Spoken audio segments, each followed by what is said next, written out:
میرے عزیزو، میں خدا کا خادم اور آپ کا بھائی پاسٹر وکاش علیم ڈیوڈ ایک بار پھر آپ کی خدمت میں۔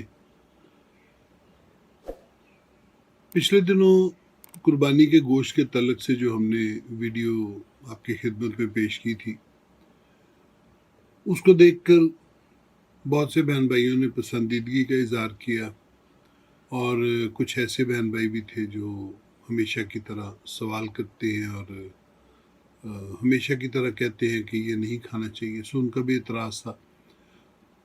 تو میں نے سوچا کہ دوسرے موضوعات آپ کے سامنے رکھنے سے پہلے ہم اس کو ایک دفعہ پھر دیکھ لیں، قربانی کے گوشت کو۔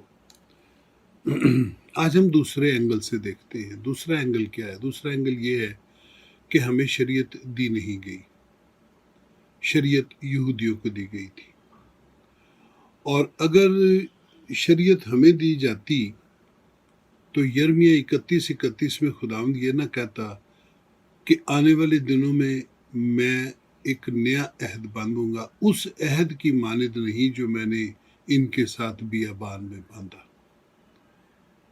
تو یہاں پر یرمیہ نبی کو خداوند کہہ رہا ہے کہ جس طرح عہد میں نے بیابان میں موسیٰ کے ذریعے باندھا تھا، آنے والے دنوں میں اس طرح عہد نہیں باندھوں گا، بلکہ ایک نیا عہد باندھوں گا، ان کے دل کو بدل دوں گا، ان کی روح میں ان کے باطن میں اپنا علم ڈالوں گا، پھر کوئی کسی سے نہیں سیکھے گا، بلکہ سب خدا سے تعلیم یافتہ ہوں گے، سب روح القدس سے تعلیم پائیں گے۔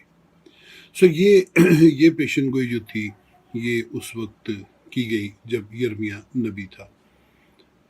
اور پھر پولس رسول غلطیوں 2:21 میں کہتا ہے کہ اگر راستہ بازی شریعت سے ملتی تو پھر مسیح کا مرنا ابس تھا۔ اور پھر غلطیوں 3:24-25 میں وہ کہتا ہے کہ شریعت کا کام صرف اتنا تھا کہ وہ مسیح تک ہمیں پہنچائے، کیونکہ شریعت نجات کا خاکہ دیتی ہے اور نجات کا بانی اور کامل کرنے والا مسیح یسوع ہے۔ سو شریعت کا کام تھا کہ وہ عمل کرنے والوں کو مسیح تک پہنچائے۔ سو جب مسیح آ گیا تو پھر شریعت کی ضرورت نہیں رہی، ہمیں استاد کی ضرورت نہیں رہی۔ سو یہ وہ حوالہ جات ہیں جو بتاتے ہیں کہ شریعت ہم پر لاگو نہیں ہوتی، شریعت ہمارے لیے ہے نہیں، تو پھر ہم شریعت کی باتوں میں خود کو کیوں پھنساتے ہیں؟ مجھے پچھلے دنوں ایک خادم ہیں، انہوں نے مجھے فون کر کے مجھ سے بات کی اور مجھ سے کہنے لگے کہ وہ بہت ساری باتوں میں اتفاق کرتے ہیں، لیکن یہ جو قربانی کی رسم ہے یہ ابراہیم کو دی گئی تھی، اور اس کے بعد ہمیں تو یہ دی نہیں گئی۔ یہ بات ان کے علم میں تھی کہ یہ کلیسیا کو نہیں دی گئی، لیکن اہل اسلام نے اس قربانی کی رسم کو دوبارہ زندہ کیا۔ میں نے ان سے کہا کہ بھائی صاحب، آپ اس طرح کیوں دیکھتے ہیں؟ اہل اسلام کیا کرتے ہیں کیا نہیں کرتے، اس سے ہمیں کچھ لینا دینا نہیں ہے۔ ہماری نجات کا دار و مدار بائبل پر ہے اور خداوند کی تعلیم پر ہے۔ وہ اس کے ساتھ کیا کرتے ہیں کیا نہیں کرتے، ہم اپنی نجات کو ادھر سے کیوں دیکھتے ہیں؟ اور نجات اعمال پر نہیں ہے۔ خداوند آپ سے یہ کبھی نہیں پوچھے گا کہ آپ نے کیا کھایا کیا پیا۔ بائبل کہتی ہے، نیا عہد نامہ کہتا ہے، خداوند یہ پوچھے گا کہ جو کام میں نے تمہیں دیا تھا کہ دنیا میں جا کے کرو، وہ کیا کہ نہیں۔ میری اور آپ کی عدالت کا سارا انحصار اسی پر ہے۔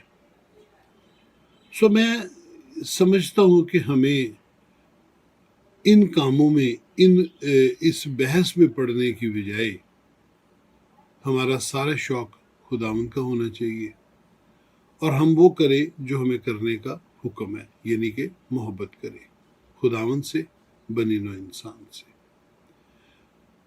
دوسری بات جو ہے وہ یہ ہے کہ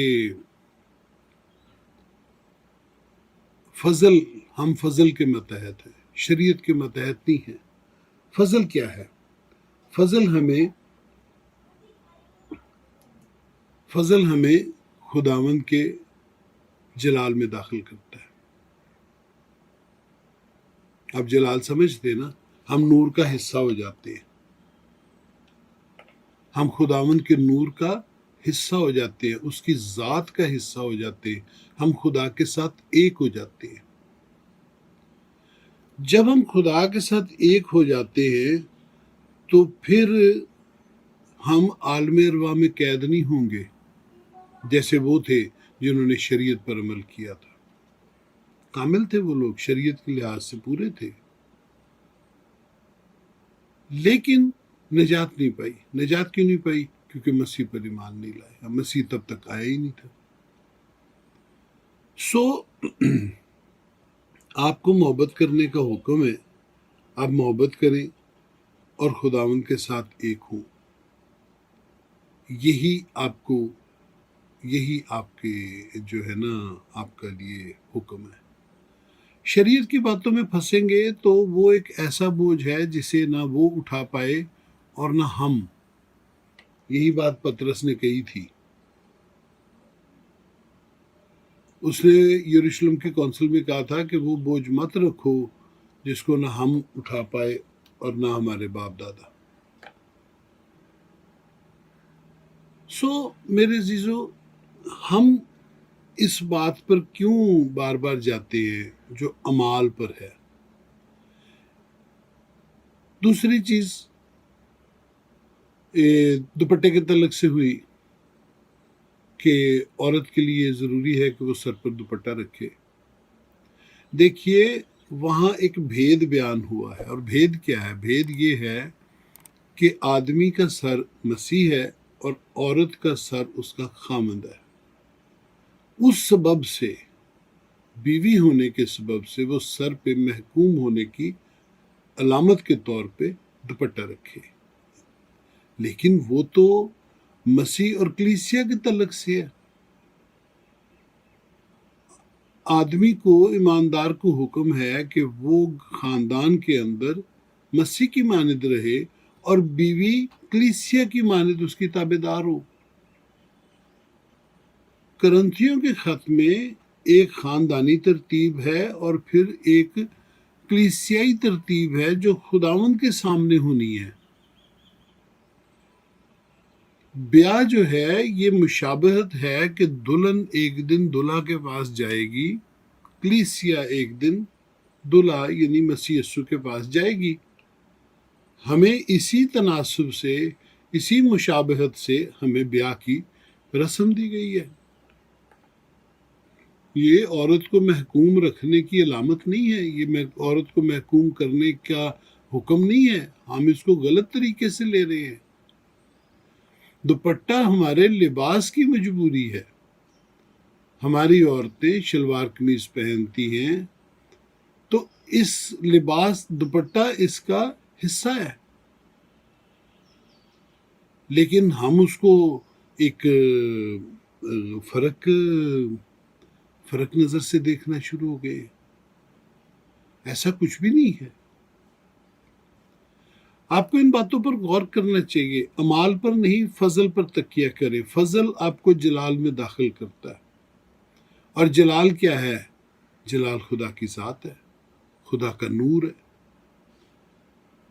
جب آپ جلال میں داخل ہوتے ہیں تو آپ خدا کے ساتھ ایک ہو جاتے ہیں، پھر خدا اپنے منصوبے آپ کے ساتھ شیئر کرتا ہے، آپ کا دل تابع داری کی راہ پر دوڑتا ہے۔ نجات پانے کا ایک مطلب ہے کہ خدا کے منصوبے میں شامل ہو جانا۔ یہ بائبل کے سبق ہے۔ ہمیں ان چیزوں پر فکر کرنی چاہیے، ان چیزوں پر غور کرنا چاہیے۔ خدا ان کا محبت کرو، بھوکے کو روٹی کھلاؤ، ننگے کو کپڑا پہناؤ، جو بیمار ہے اس کی حلیمی کے ساتھ، محبت کے ساتھ مزاج پرسی کی جائے، جو قید میں ہیں ان کے لیے دعائیں کی جائیں، اور روٹی میں شریک کیا جائے۔ میری آپ سب سے درخواست ہے کہ آپ اس بحث میں مت پڑیں کہ دوسرے کیا کرتے ہیں۔ آپ کو خداوند نے رسومات سے آزاد کیا ہے۔ خداوند نے آپ کو محبت کے سوا کوئی جوا اٹھانے کو نہیں کہا۔ آپ کچھ بھی کھائیں، آپ کو کوئی بھی چیز ناپاک نہیں کرتی۔ آپ خداوند کے لوگ ہیں، آپ کو فضل حاصل ہے۔ شریعت نہیں. سو فضل کے ماتحت رہے اور خداوند کی پہچان میں بڑھتے چلے جائیں. آپ کو یہ ویڈیو پسند آئے تو لائک کیجئے، شیئر کیجئے اور سبسکرائب کیجئے. جب میں کہتا ہوں شیئر کیجئے تو اس سے مراد یہ ہے کہ اگر آپ شیئر کریں گے تو یہ خدا کی باتیں جو ہیں یہ بہتوں تک جائیں گی اور ترقی کا باعث ہوں گی، برکت کا باعث ہوں گی. سو سبسکرائب کیجئے اور شیئر کیجئے. خداوند آپ کے ساتھ ہو، آپ کو برکت دے، جیتے رہیں.